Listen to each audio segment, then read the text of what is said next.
Banyak menu makanan berjejer di meja panjang, mirip prasmanan. Itu ada, orek tempe sama pindang tongkil balado, kesukaan kamu, ucap ibu. Aku langsung mengambil 1 sendok besar orek tempe dan 2 potong pindang tongkil balado. Ditambah sayur kol bening. Sementara ibu, memilih ayam goreng dan capcay. Setelah membayar, kami pun duduk di kursi. Tadi teman sekamarnya orang mana aja? Tanya ibu. Sulawesi, Jawa Tengah sama Banten. Udah pas kan berempat sekamar? Iya, selesai makan, ibu bergegas pulang. Soalnya hari sudah agak sore. Takut tidak ada bus. Aku mengantarnya sampai pangkalan ojek di depan asrama. Hati-hati, ucap ibu sambil naik ojek.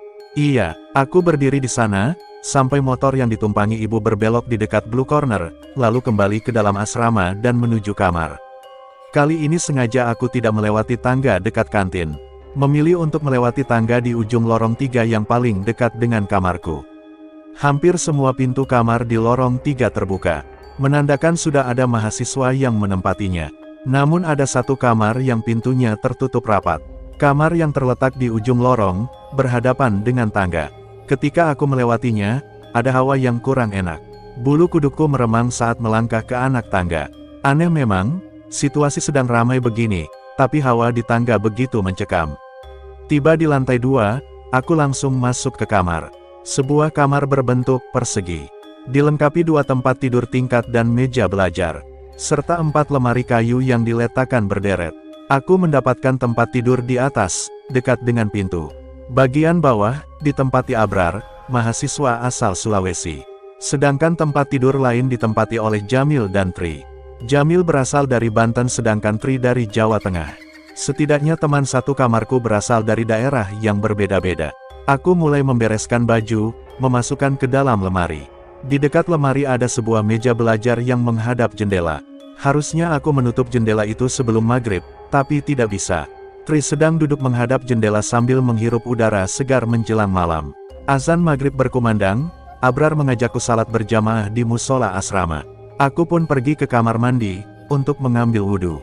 Jaraknya hanya beberapa langkah dari kamarku. Khusus penghuni lorong 8 dan 10, harus berbagi kamar mandi. Ada 2 area kamar mandi yang saling berhadapan.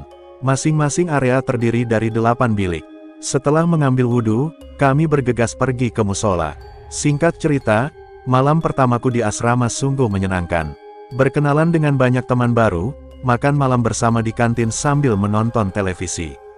Lalu mengobrol hingga larut malam. Pagi harinya, aku duduk di kantin sambil menyantap nasi goreng plus telur mata sapi. Setelah sarapan, aku berdiri di pintu depan. Kemudian muncul niatan untuk berkeliling asrama C. Aku berjalan ke samping kanan asrama. Ada 2 pohon kersen yang lumayan besar. Salah satunya terletak tepat di depan kamarku. Kalau buka jendela langsung terlihat. Pohon kersen inilah yang memberi kesan kurang enak, ketika aku dan ibu masuk ke dalam kamar. Di daerahku, pohon ini identik dengan salah satu makhluk astral yang bernama kuntilanak. Bahkan di beberapa tempat, sampai disebut sarang kuntilanak. Saking banyaknya yang menghuni pohon itu. Beruntung aku tidak bisa melihatnya, hanya bisa merasakannya saja. Semilir angin dingin terasa di leherku, ketika melewati pohon kersen itu. Otomatis bulu kudukku meremang. Dengan cepat kulewati kedua pohon kersen itu, menuju bagian belakang asrama yang merupakan area tempat jemuran. Sebuah area yang cukup besar, dengan tiang jemuran yang lumayan banyak. Entah kenapa, mataku lebih tertarik ke area di luar pagar asrama yang tampak seperti hutan. Hutan yang gelap, hanya sedikit tersentuh oleh cahaya matahari. Sekelebat, aku melihat ada seseorang sedang berdiri di antara pepohonan dan menatap ke arahku. Sontak aku berbalik badan, pergi kembali ke depan asrama. Setidaknya aku sudah sedikit tahu tempat-tempat mana yang perlu dihindari saat malam tiba. Malam hari, beberapa penghuni kamar sedang berkumpul di lorong, mendiskusikan sesuatu.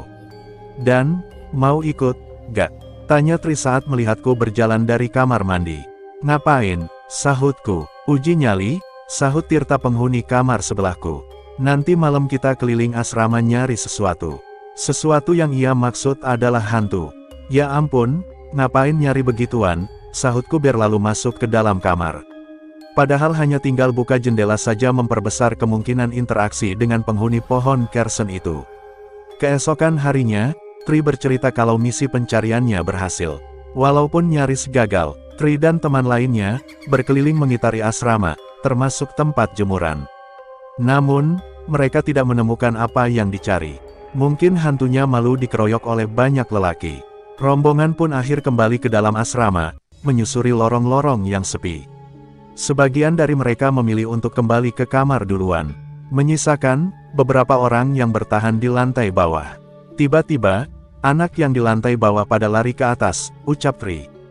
Kenapa emangnya? Soalnya mereka lihat ada cewek rambut panjang dan pakai baju putih, duduk di kursi kantin.